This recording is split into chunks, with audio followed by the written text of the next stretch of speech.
So let's flash back to childhood just to paint a picture for folks, because people who have seen your highlight videos are like, my God, this guy's a savage machine.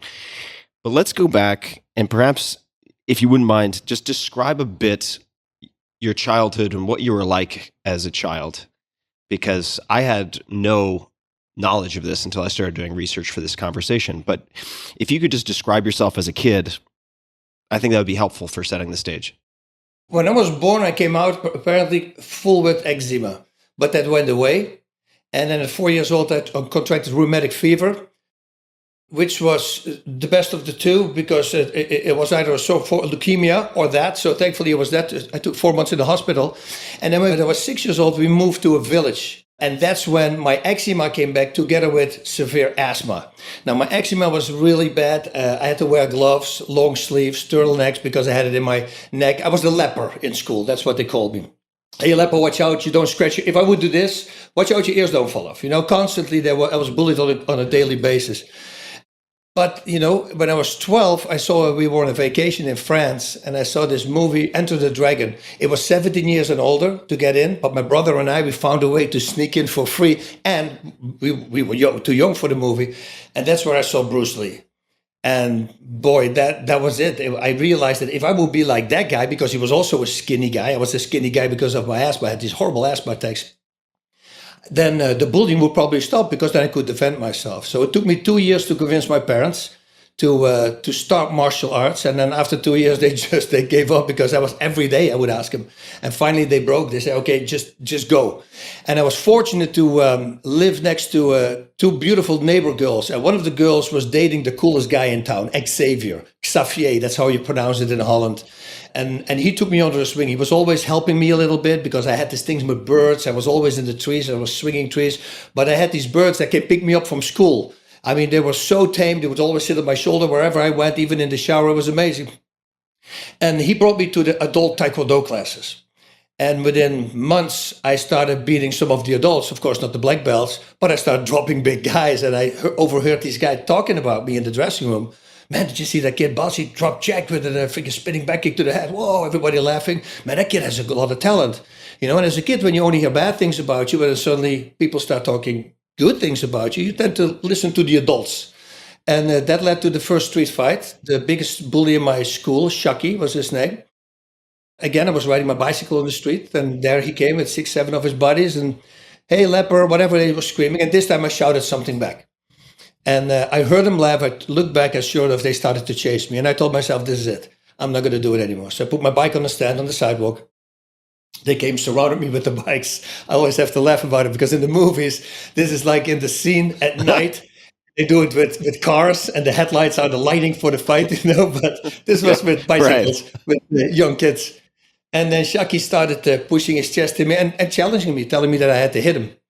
So I did. And then I realized that bullies weren't really that strong. It took one punch, which was weird, by the way, because I was doing Taekwondo, which is 90% kicking. But somehow I knocked him out. One punch, nose was broke. That was a problem, because now the police was called, and they showed up at my mom and dad's doorstep, and that verified, you see, they always thought that martial arts was violence. Now, I have to, in protection of my parents, I never told them I was bullied. My mom had a lot of trouble with me. Every night I had to be mummified, is what we call it, creams and cortisones, and wrap me all around. The whole family would send in old bed sheets, which you would wrap up to bandages. And then in the middle of the night, they would scratch it off because it would itch so bad. She had to do it again. So she had so much work with me. I never wanted to bother with her that I was bullied, because I'm pretty sure that if my dad would have known, I don't think he would have said, take him off. I believe he would have said, keep him on there, because this is good for him. So, but that's where everything came from, because then I realized, wait a minute, that was easy, So now I went after the bullies that always bullied. I literally made a list. I went every single one of them at him, and other kids in school who got bullied. Guess who took care of that problem? Now I was the bully guy. I took care of all the bullies. So, and that was it. My mom and dad, they took me off, what I said, from Taekwondo. But then when I was 20, I moved out of the house. Immediately, I started doing karate, not realizing it was not full contact. So then I started Thai boxing within 6 months. And then within 3 months, I started competing Thai boxing. And one thing led to another. And bada bing, bada boom, now I'm here talking to you. Now here you are. What do you make of the birds? I would actually want to hear a little bit more about that. That's like St. Francis of Assisi. How did that happen, or how do you explain that? I had no friends. Everybody thought I was contagious. So my time was spending in the trees. I was 3-4 hours a day in the forest. We had a forest. The front of our home, we had a big forest. And I was always climbing trees. I could literally go throughout the whole forest. Maybe I had to go 4 or 5 times down. From treetop to treetop, I would swing, which came in handy with bullies. If they started to chase me, I just climbed a tree. And then they climbed the tree, and I started swinging to the other tree. Then the bullies tried to do it. And then one guy, a big guy, one time he fell down. And his head next to a big rock. And that, of course, they got out. And suddenly nobody wanted to chase me anymore. So, yeah, that was it. And that was my contact also with birds. I always was mesmerized with birds. And I found this nest from, what do you call them here? A jackdaw. That's what you call them here. A cow is in Dutch. And I took one out. I knew you had to do it with gloves, because if you put a human scent on it, then they might push the other ones out. So I had this plastic glove that I went, and I took one out, and now you become the dad, so you start feeding it, and it's amazing, man. It's so cool because you're there for their first flight. I mean, every time they go down, they crash. They're like Steve Austin, the $6 million man on the moon, right? But now suddenly there's this one day that he goes zzz, and he starts going up.